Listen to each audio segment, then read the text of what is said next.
जम्मू में राब्ता का दफ्तर खुला क्योंकि कश्मीर में जो एक पायलट के तौर पे हमने शुरू किया था, हमारा तजुर्बा रहा है कि वो ठीक ठाक चला। वहाँ लोगों के जो मुतालबे हैं, मुश्किलात हैं, प्रॉब्लम्स हैं, रिप्रेजेंटेशंस इकट्ठा करने का एक तरीका बना। उसको ऑनलाइन ऑफलाइन दोनों तरीके से जो है वो चलाया गया और ठीक चला। मतलब एक कोऑर्डिनेटेड तरीके से वहाँ पे जो अफसर उसमें काम कर रहे हैं उन्होंने लोगों को जो है एक अच्छा रिस्पांस दिया। मुझे भी वहाँ जाके डेलीगेशंस और इंडिविजुअल जो लोग हैं उनसे मिलने का मौका मिला। जब श्रीनगर में ठीक चला तो हमने सोचा जब श्रीनगर में ठीक चल रहा है तो अब वक्त आ गया है कि जम्मू में भी शुरू किया जाना चाहिए। तो आज जम्मू में राब्ता का दफ्तर खुला और मेरी कोशिश रहेगी कि बीच बीच में मैं यहाँ आऊँ। हालांकि फ़िलहाल दरबार जो है नवंबर तक श्रीनगर में है, लेकिन उसके बावजूद बीच बीच में मैं कोशिश करके यहाँ आके लोगों से मुलाकात करता रहूँगा। किस तरह से लोग यहाँ अफसर तैनात होंगे।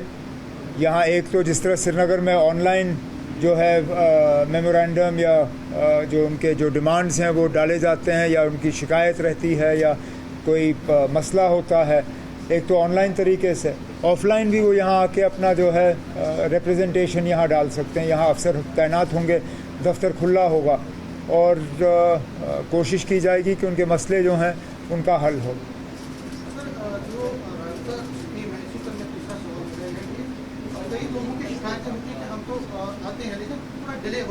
अब डिले तो लेकिन अब कोई अब वैसे भी गवर्नमेंट में टाइम फ्रेम है। मैंने अपनी पिछली हुकूमत में पब्लिक सर्विस गारंटी एक्ट जो है वो पास कराया था। उसमें कई सारी हुकूमत के जो फैसले हैं उन पे वक्त की पाबंदी लगी थी। उस लिस्ट को जो है बढ़ा दिया गया है और बार बार जो है उस लिस्ट का रिव्यू करके उसमें और गवर्नमेंट सर्विसेज जो हैं जोड़ दिए जाते हैं। कोशिश हमारी रहती है कि कम से कम वक्त के अंदर अंदर ज़्यादा से ज़्यादा जो है ये लोगों के मुतालबे हल हों।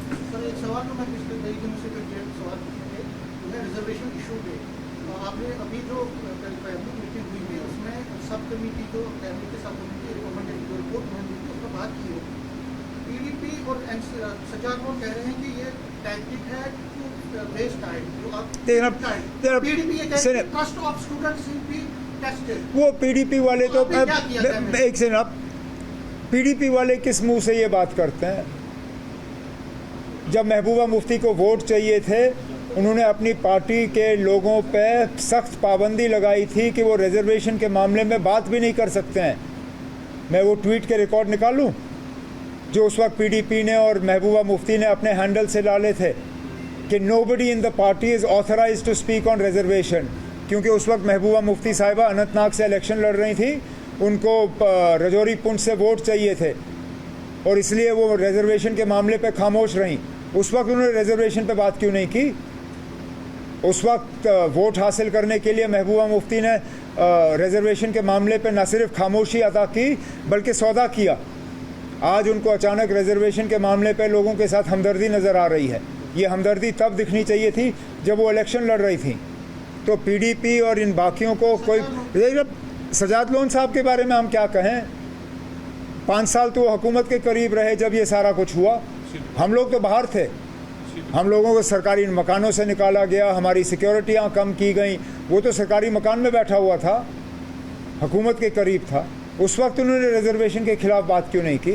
लेकिन अब अगर मुझे वक्त ज़ाया करना होता मैं 6 महीने और देता सब कमेटी को। आप क्या करते? क्या आपके पास कोई तरीका था मुझे मजबूर करने पे कि मैं ये रिपोर्ट जो है 6 महीने के अंदर अंदर कंप्लीट करूं? कितनी कमेटियां हैं इस मुल्क में जिन्होंने वक्त के अंदर जो है अपनी रिपोर्ट तैयार की? आम तौर पे कमेटी बनती है 6 महीने करते करते सालों साल निकल जाते हैं। ये शायद पहली मर्तबा ऐसी बात की होगी कि कमेटी को 6 महीने दी गई और 6 महीने के अंदर अंदर उन्होंने अपना काम मुकम्मल किया। लेकिन रिपोर्ट को उसके बाद लॉ डिपार्टमेंट को एग्जामिन करना ही पड़ता है। आप इस प्रोसेस को हाईजैक नहीं कर सकते हो। It's a legal document, it requires legal examination. Cabinet ने इस रिपोर्ट को एक्सेप्ट करके लॉ डिपार्टमेंट को भेजा हुआ एग्जामिनेशन के लिए, अपने कमेंट्स के लिए। Enough, the report has come. We have taken the report. It has been sent to the law department now for comments. Law departments के कमेंट्स आके कैबिनेट इस पे बहस करेगी और अगला कदम वहाँ से लिया जाएगा। वो ना आप छोड़ दीजिए। 8 महीने हो गए अब आपको कृषि संभाले हुए, कितना आप अभी तक लोगों के एक्सेप्ट ना, मैं 8 महीने, 10 महीने, साल, 2 साल, 3 साल नहीं गिनता हूँ ना। लोगों ने हमें 5 साल दिए, ये सवाल आप हमें 5 साल के बाद करिए। नहीं ना, आपने बहुत कर लिया ना। नहीं ना, बहुत हो गया। स्टेटहुड को लेके ही क्वेश्चन है। आप लोग काफी समय से बोल रहे हैं कि हम सरकार से उम्मीद करते हैं स्टेटहुड मिलेगा, क्या अब आप सुप्रीम कोर्ट की तरफ भी इख्तियार करेंगे, ऐसा कोई प्लान है? और सेकंड क्वेश्चन है, जो एयर सेफ्टी को लेकर काफी कंसर्न्स रिसेंटली देखने को मिले हैं, उसको लेकर स्टेट गवर्नमेंट क्या करे? नहीं, हम कुछ नहीं कर रहे हैं। एयर सेफ्टी हमारे हाथ में है ही नहीं। सिविल एविएशन डिपार्टमेंट किसी रियासत के पास है। नहीं सर, स्टेट मतलब हमारे पास मतलब स्टेट का कोई रोल जो है सिविल एविएशन में नहीं है, बिल्कुल भी नहीं। आप भी जिन जहाज़ों पे चढ़ते हैं, मैं भी उन्हीं जहाज़ों पे चढ़ता हूँ। हम उन लोगों पे जो है भरोसा करते हैं जिनकी ये जिम्मेदारी है।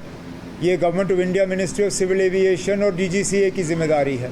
हम उम्मीद करेंगे कि जो भी कारण या वजूहात हैं अहमदाबाद के हादसे के पीछे, उनके बारे में जल्दी से जल्दी जो है पता चले और उनका जो है दोबारा ना हो, यही हमारी उम्मीद होगी।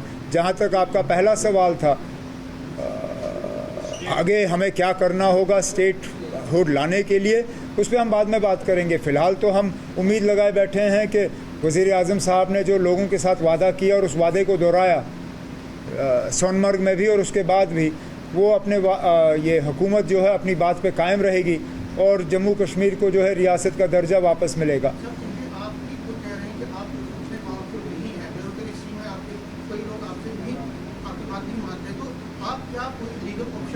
तो जब हमें लीगल ऑप्शन की बात करनी होगी उस वक्त मैं आपको बुला के कह दूंगा। इंडस वाटर ट्रीटी के सस्पेंशन के बाद अब एक प्रपोजल आया है गवर्नमेंट की तरफ से कि 113 किलोमीटर का कैनाल बनाया जाएगा जिसमें चिनाब के पानी को डाइवर्ट किया जाएगा पंजाब को। कोई नहीं लेगा ना, मैं तो कम से कम इस बात की इजाज़त फ़िलहाल नहीं दूंगा।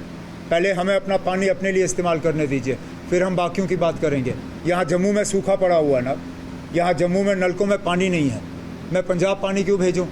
पंजाब के पास पहले ही इंडस वाटर ट्रीटी के तहत 3 दरियाएँ थीं, उस वक्त पंजाब ने हमें पानी दिया। हम तरस रहे थे जब वो क्या कहते हैं उसको, वो उज मल्टीपर्पज़ प्रोजेक्ट और वो दूसरा है क्या, what is the name of that, या शाहपुर कंडी बैराज पे कितने साल उन्होंने हमें रुलाया। लड़ के उस शाहपुर कंडी का जो है थोड़ा सा उस पर कार्रवाई हुई। फ़िलहाल ये पानी हमारे लिए है, हम ये पानी खुद इस्तेमाल करेंगे, फिर बाकियों के बारे में सोचेंगे। है दो चीज़ों पे हम फ़िलहाल काम कर रहे हैं। एक तुलबुल नेविगेशन का जो बैराज है उस पर दोबारा काम शुरू होना चाहिए और अखनूर से पानी पंप करके जम्मू शहर तक पहुंचाने की बात होनी चाहिए।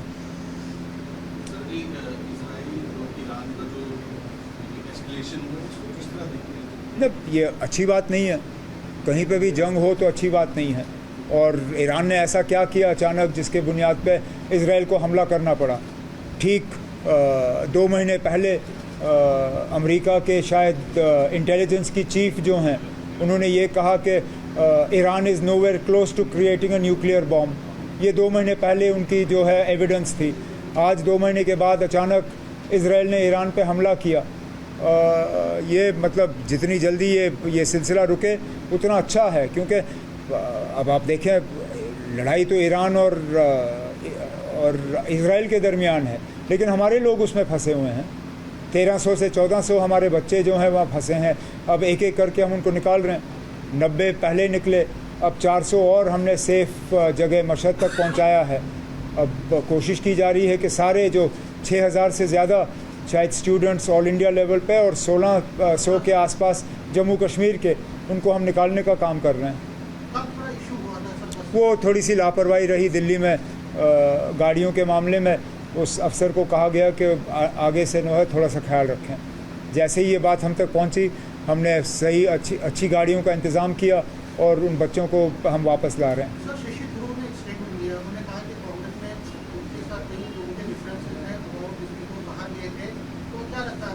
अब ये कांग्रेस का अंदरूनी मामला ना, मुझे उससे कोई लेना देना नहीं।